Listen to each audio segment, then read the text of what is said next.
नमस्कार दोस्तों। आज जो ये स्पेशल आर्टिकल हम आपके सामने पेश कर रहे हैं, इसमें राइटर साहब ने रशिया यूक्रेन वॉर का एग्जाम्पल देके बड़े ही सिंपल और खूबसूरत तरीके से ये एक्सप्लेन किया है कि आत्मनिर्भर भारत क्यों इंडिया के फ्यूचर के लिए बहुत इंपॉर्टेंट है, बहुत ही जरूरी है। तो आइए शुरू करते हैं।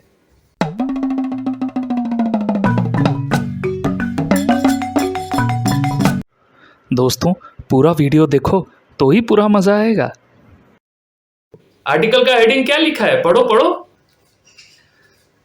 The war's cold facts and what India needs to glean. हाँ, the war's cold facts and what India needs to glean. शाबाश। ये ग्लीन का क्या मतलब है प्रभु जी? ग्लीन मतलब इंफॉर्मेशन निकालना, इंफॉर्मेशन ग्रहण करना। समझा कि नहीं चमेली भाई? बड़ा ही इंटरेस्टिंग आर्टिकल है। किसने लिखा है ये आर्टिकल? जावेद भाई। जावेद भाई, ये आर्टिकल किसने लिखा है? नहीं जावेद। हाँ हाँ, इसको लिखा है retired air vice marshal Manmohan Bahadur साहब। Retired air vice marshal Manmohan Bahadur. शाबाश। और हाँ, और एक बात, ये आर्टिकल में जो व्यूज हैं ये इनके पर्सनल है, समझ रहे? और हम इसको क्यों डिस्कस कर रहे हैं? हम इसके लिए डिस्कस कर रहे हैं कि कहीं ना कहीं हम भी इस आर्टिकल से सहमत हैं, है कि नहीं?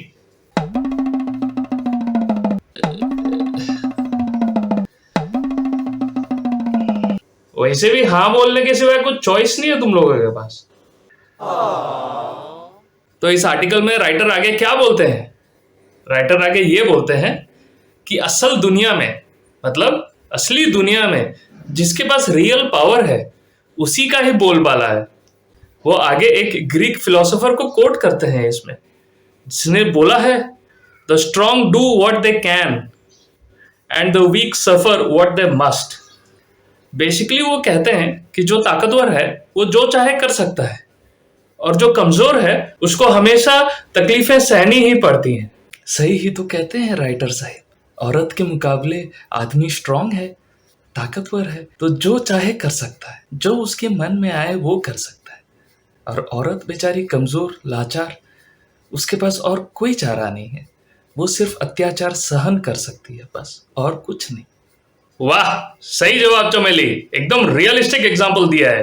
वाह चमेली भाई, क्या इंटेलिजेंट एग्जांपल दिया है। अभी यूक्रेन रेजिस्ट तो कर रहा है, लेकिन साफ दिखता है कि रशिया एक ताकतवर देश है और यूक्रेन एक कमजोर देश है। चमेली ने सही बोला। उधर यूएसए और यूरोप प्यार मोहब्बत की बातें तो कर लिए, थोड़ा कुछ इंटेलिजेंस मदद कर दिया, लेकिन एंड क्या है? एंड रिजल्ट क्या है? यूक्रेन को अपना मदद खुद ही करना पड़ रहा है। कोई नहीं आ रहा है हेल्प करने के लिए। कमजोर इंसान की कौन हेल्प करता है? तो ये जो रशिया यूक्रेन वॉर है, राइटर कहते हैं कि इससे हमें, मतलब इंडिया को, दो चीजें सीखने मिलती हैं। तो क्या है वो पहली चीज जावेद भाई? इससे यह पता चलता है कि जब टाइम खराब चल रहा हो तो अपनी इज्जत खुद ही बचानी पड़ती है, भले वो कंट्री की इज्जत हो या इंसान की इज्जत। कोई मदद करने नहीं आते। शाबाश, एकदम पॉइंट की बात की है जावेद भाई। तो राइटर कहते हैं एक देश की इज्जत उसी के देशवासियों के हाथ में रहती है। इधर कान साफ करने कोई नहीं आते, अकेला कान साफ करना पड़ता है। कंट्री बचाने कौन आएगा? खुद बचाओ अपना कंट्री। यही बात समझ में आती है रे बाबा। इससे एक बात तो साफ पता चल गया प्रभु जी, प्यार मोहब्बत और अच्छी नियत कभी एक वॉर को स्टार्ट होने से रोक नहीं पाई। अरे वाह, तुमको सब मालूम है चमेली। थैंक यू जावेद भाई। चलो चमेली भाई, तुमको एक क्वेश्चन पूछता है। अगर रशिया ने यूरोप पे अटैक कर दिया, फुल फोर्स से आक्रमण कर दिया, तो क्या अमेरिका आएगा अपना घर छोड़ के दूसरे का घर बचाने के लिए?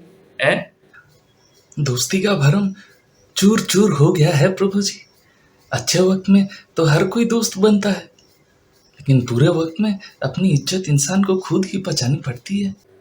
तो राइटर यही कहते हैं कि अच्छे मौसम में तो हर कोई दोस्त है, लेकिन असली दोस्ती वही है जो खराब मौसम में भी साथ निभाए। तो बात सोचने वाली यह है, रशिया ने यूरोप पे भी वॉर कर दिया, तो क्या अमेरिका आएगा अपना घर छोड़ के दूसरे का घर बचाने के लिए? है, अमेरिका तो पहले अपना घर ही बचाएगा। सोचने वाली बात है वैसे। उधर दोस्ती की कसम खाने वाले जापान, साउथ कोरिया और ताइवान है वो लोग भी अपना सर खुजा रहे कि मानो अगर चाइना ने हमला कर दिया है, चाइना ने अगर ताइवान पे हमला कर दिया तो क्या यूएसए आएगा अपना घर छोड़ के वो ताइवान को बचाने के लिए? है, सही बोला। मैं तो यही बोलता हूँ, इंडिया को ये रशिया यूक्रेन वॉर से एक्सपीरियंस ले लेना चाहिए। चाइना उधर सर पे बैठा है, क्या भरोसा कभी भी अटैक करते। राइटर बोलते इंडिया को पहले से ही एक्सपीरियंस है। हाँ, यही तो मजे वाली बात है। क्या आई मीन क्या क्या क्या एक्सपीरियंस है? कौन सा एक्सपीरियंस प्रभु जी? अकेलेपन वाला, वॉर वाला, दोस्ती वाला या कमजोर वाला? अरे भाई, सबका जो भी हमने डिस्कस किया है सबका एक्सपीरियंस है इंडिया को। हाँ, अच्छा सच्ची, प्लीज एक्सप्लेन। चलो शुरू करते हैं 1962 इंडो चाइना वॉर से। 20 अक्टूबर 1962 को चाइना ने इंडिया पे हमला कर दिया। इधर इंडिया बातचीत में लगा हुआ था, इंडिया रेडी ही नहीं था। इंडिया को लगा ही नहीं था कि चाइना उस पर हमला कर देगा, जैसे यूक्रेन को लगा है ना। इंडिया वीक था प्रभु जी, वीक। कितना 10 साल ही तो हुआ था इंडिया को नया कंट्री बन के। वो टाइम पे चाइना एक स्ट्रॉन्ग कंट्री माना जाता था और इंडिया एक वीक कंट्री था। तो एज एक्सपेक्टेड इंडिया का किसी ने साथ नहीं दिया।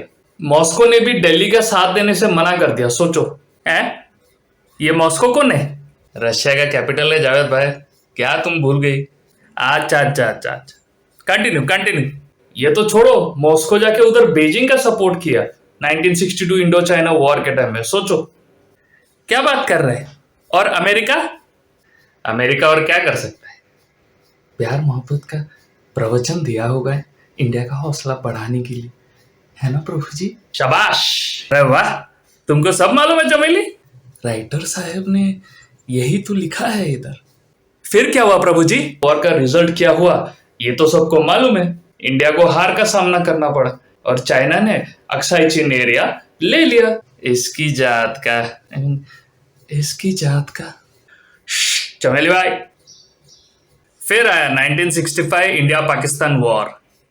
पाकिस्तान को लगा मैं भी मौके पे चौका मार ही देता हूं, लेकिन इंडिया अपना सबक सीख चुका था।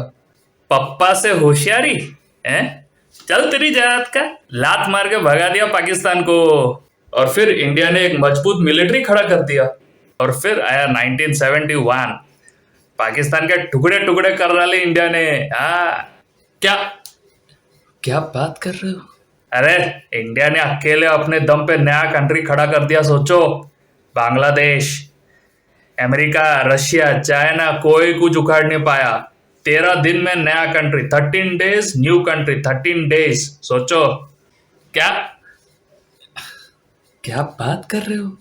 सच्ची 13 दिन में?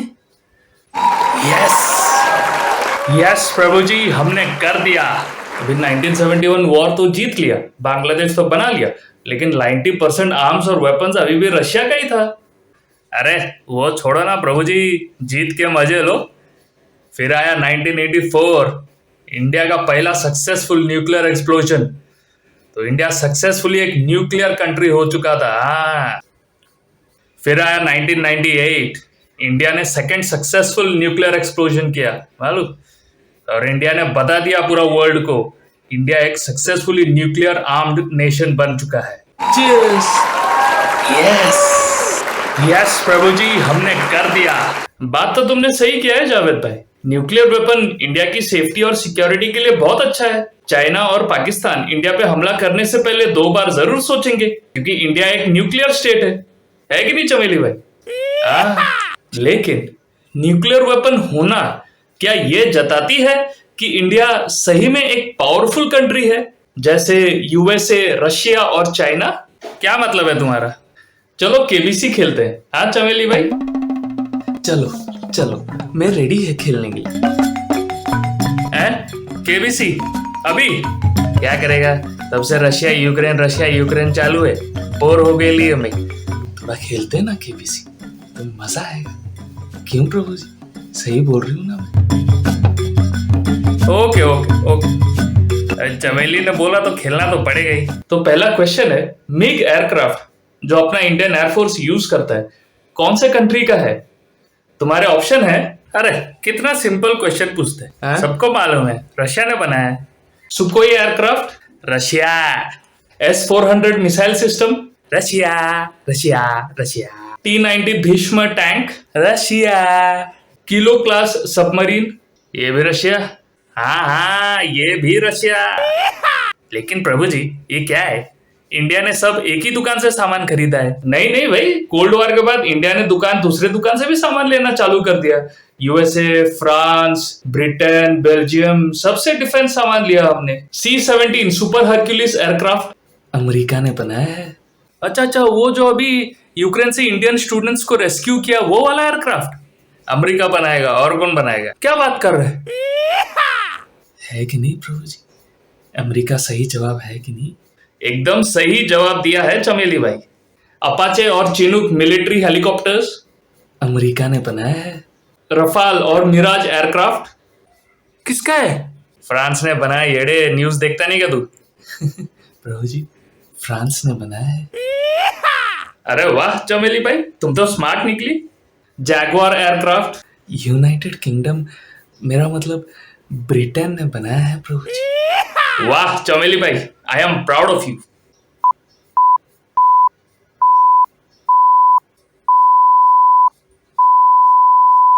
मिलिट्री ड्रोन्स इजराइल ही है सही जवाब।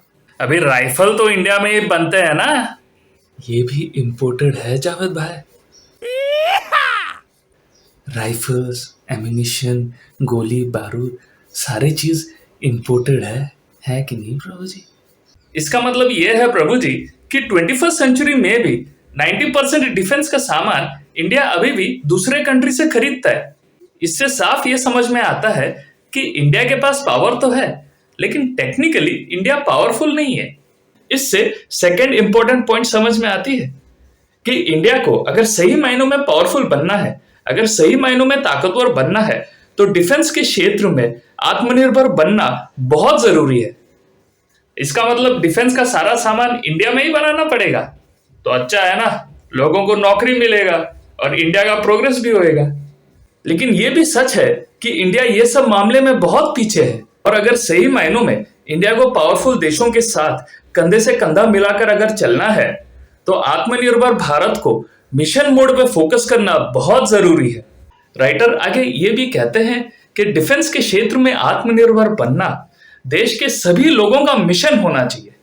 जात पात, धर्म, पॉलिटिक्स इन सब से ऊपर उठकर देश के हर एक नागरिक को आत्मनिर्भर भारत पे पूरा मिशन मोड में फोकस करना बहुत जरूरी है। तो भाई लोग, आत्मनिर्भर बनना यही सोल्यूशन है, भले वो पर्सनल लेवल पे हो या कंट्री के लेवल पे हो।